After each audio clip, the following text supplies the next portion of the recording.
Well, greetings, viewers and voyeurs. I wanted to finish up the story from yesterday about how I lost my cherry and how my girlfriend wound up in bed with someone else less than 15 minutes later. Anyway, right, so back to where I left off my story yesterday. I had a real crush on this girl called Bonnie for a few months, and she knew it. She could tell I liked her and whatever, but she obviously didn't think of me in the same way, and that's fine. And one time she came in with a friend of hers called Anne. And Anne could blatantly tell by the way I looked at Bonnie and my general level of badinage that I had a really strong crush on Bonnie. And so when they walked away to put their skates on, Anne says, Paul obviously likes you. You should go for it. He's really cute. And Bonnie's like, yeah, well, it's not my cup of tea, but we're good friends, sort of thing. And so Anne says, well, do you mind if I go for it? Because I think he's cute. And Bonnie's like, no, you go ahead. And later on that night, Bonnie comes skating up to me and she says, you should ask Anne out. She thinks you're cute. And I was like, okay, I will. And I did. I went over and skated with her when I had a break. And it was during that first conversation that she gave me her phone number and we made a date for the following weekend. And after we made the date for the following weekend, she squeezed my hand and said, and if we have a good time, you're definitely going to get lucky. And I'm like, what do you mean? And she goes, well, I am a total slut. And I'm like, really? Sort of thing. And I was so taken aback, I didn't say much more than that. I'm sure I must have turned about 5 shades of red. Um, but during the subsequent week between the time we met and the time we had our first date, we talked a lot on the phone, and I informed her that, I don't have sex on the first date because I'm not going to have sex with anybody until I fall in love because I am still a virgin. And she made it quite clear to me that we could go out for a while and see if we liked each other, but if we weren't going to be sexually active, she wouldn't want to be my girlfriend. The only way she'd be my girlfriend was if we were going to be sexually active. And I said, that's cool because the only way I'm going to have a girlfriend is if I fall in love with someone. So we seemed to be sort of singing from the same sheet. She didn't really want to be as patient as I did, but I think she pretty much knew it was in the bag once we started going out. Because Anne was sincerely beautiful. She was vivacious. She was exciting to be around. She was very talkative, interesting, funny, very witty. And she had like a devilish look in her eye all the time. And the way she used to look at me was pretty fantastic. So, I definitely was really glad that a chick like her fancied me. She's Italian American as well, and Catholic. And this is relevant later on. Anyway, so the week goes by and we have our first date and we go to see the movie 10 starring Bo Derek and Dudley Moore. And I'm afraid I have to bore you for a second and tell you a little bit about the movie because it's totally relevant to what fucking happened. All right. During that movie, um, Dudley Moore plays a middle-aged guy who gets infatuated with this much younger woman who's played by Bo Derek. She's supposedly a 10, right? And that's why the movie's called 10. Anyway, so he gets completely infatuated with her. He spots her I think on her wedding day, if memory serves me right. And he ends up following her and her fiance down to Mexico on their honeymoon, which is pretty much the definition of stalking. So a little bit creepy, I guess. But anyway, so he's sort of spying on them on the beach and whatever. And the husband falls asleep on the water on a surfboard, and the surfboard sort of by the current gets pulled out to sea and he has a moment of conscience and decides to go out and save the guy. But because he fell asleep for hours in the hot Mexican sun, the guy had third-degree sunburns on his back, so he had to go straight to hospital after he got rescued. And that evening, Bo Derek calls Dudley Moore around to her hotel room to thank him for saving her husband's life. And this is where it all goes, man. This is where it all starts to go wrong. Basically, she puts on Bolero and decides to thank him by fucking him. And so they get in bed and she's on top of him and they're having sex, yeah? And the phone rings and guess who it is? It's the husband calling from the hospital bed. And she answers the phone and talks to the husband and says, oh yeah, he's right here, and hands Dudley Moore the phone while she's fucking him, okay? And of course it's her husband on the other end, and he talks in a very awkward manner for a moment or two and gets off the phone. And that level of coitus interruptus was just too much for good old-fashioned Dudley Moore. And so he had to sort of end the sex and couldn't comprehend how she could just let her husband know that she was fucking someone else on her honeymoon while he was in the hospital. And she explained to Dudley Moore that, her and her husband had a deep, true love. a real love, not some kind of bullshit love that was based on, possession and that type of thing.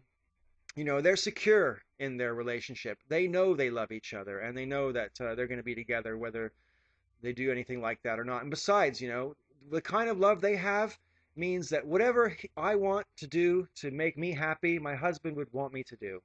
And if thanking you this way would make me happy, he would want me to do that. Just like I would want him to be happy no matter what he decides he wants to do, because that's true love. And so after the movie, me and Ann were talking about this and making out. And we both agreed that that was a version of love that seemed kind of more real than the more possessive kind of love. And, it was based on, security and mutual trust and everything like that. And so, we sort of talked each other into, I mean, probably did get talked into it more than her, but we sort of talked to each other into thinking that that was a really good idea about what love was about. And, I got excited because this chick was talking about falling in love, and the way she looked at me was great. And I was just really excited about the whole situation. I thought maybe this was going to be a girl I'd fall for. And the following weekend, I turned 17. And on my 17th birthday, we went to the beach, and we just parked on the cliff and made out for hours. And that night, she told me she loved me. And I can't even tell you how overcome with emotion I was at the time, because no one ever said that to me outside my family. And I said, I love you too. And we didn't have sex that night because I was determined to have sex for the first time in my own bed in the room I grew up in. So, anyways, and she knew that, and she was actually cool with that. So I didn't want to lose my virginity in the back of the car. Um, she lost hers at the back of the skating rink where we met, some 7 months before we met. Anyways, I digress. So yeah, so a couple days after my 17th birthday, my parents went away for a 2-week holiday, and left me and my teenage sister in the house for 2 weeks. And so I had Ann over for the following Friday, and we both had talked about it, and yeah, that was going to be the night, and I was really, really excited, and you know, it was all cool. So when she came around, um, the night she came around, there just happened to be a softball game going on in the park behind my house between the fire department from a neighboring town and the fire department from my town. And I was a volunteer fireman in the fire department, you see, because my dad's the chief in that department. And so when I saw a game going on, I just got it in my head that I should take Ann over to the game because I wanted to show her off basically to all my friends and stuff, because all my friends in the department lived in my town. And so they just knew me from school and basically assumed that, girls just didn't fancy me. And they probably thought I was gay too. Um, but anyway, so I went over there to show her off to all my friends and stuff because, as I say, Anne was beautiful. But the thing is, one thing I should have considered but didn't was the fact that where I come from, my hometown, the fire department in my hometown at that time in the late 70s was at least 1/3 Italian Americans, okay? And I'm not sure if it's still the case because I've been gone a long time, but back in the 70s, it certainly seemed to be, from what I observed, that Italian Americans wanted more or less to go out with other Italian Americans whenever possible. Having said that, it wasn't obviously exclusively so, but generally speaking, they tended to gravitate towards each other. And Anne was dark-skinned Italian girl, and there was a guy in my fire department called Ron, who is a beautiful man, to be honest. He was ripped like Adonis, and dark brown skin and long wavy black hair. And in 1979, long wavy black hair is gonna pretty much hit the mark. So, especially looking like Ron did, and he was like devilishly charming as well. And so I left I left Anne with my sister, and I went to the dugout to go brag to my friends basically, and point out my girlfriend. And anyways, my sister and Anne were standing at the fence looking at the game, and during a sort of break in the action, Ron came over to talk to the girls because Ron, sort of fancied my sister, she fancied him. But he really wanted to check out this bird who he'd never seen before, my girlfriend. And anyways, so when I got done talking to the guys, one of them teased me that Ron's gonna go and steal my girlfriend. I got, he's not. I went out there to go and say hi to him and stuff. And my sister like leaves them there and comes running up to me, and she's like, Anne is really flirting with Ron. And I said, hey, I'm not fussed about that. I don't feel threatened by that at all. Me and Ann love each other, and I just want her to be happy. And if flirting with Ron makes her happy, that's cool. I'm not really threatened. And my sister thought I was nuts, and didn't think I understood the gravity of the situation. Anyways, so when I get up there, I said hi to Ron, shook his hand and whatever. He told me how lucky I was and all this sort of thing. And yeah, so anyway, me and Ann were very affectionate while we watched the rest of the game and stuff, and she quite clearly seemed to intuitively know that I was sort of there to show her off to my friends. And so she was very affectionate with me and stuff. And later on, we went home, and later on, a few hours later, I lost my virginity. But here's the thing. Before we left the game, I actually went to the dugout and said to Ron, I said, my girlfriend's taking a bit of a shine to you, and if you want to come around and fool around later, that's cool. You can do that. As long as it's not very long or whatever. And he's like, oh, little D, I wouldn't do that to you. Little D is what they used to call me in the fire department. Long story. Anyway, he said, I wouldn't do that to you. It's your big night, man. You have fun. And I'm like, okay, well, the offer's there, but, thanks. I got really excited. And I don't know what the fuck I was thinking. I really, really don't know what the fuck I was thinking. I was trying to be a big shot or something, trying to be like, oh, so cool and fucking secure in my relationship, and I'm so secure in my relation. Such bullshit, man. I didn't know what the fuck I was doing.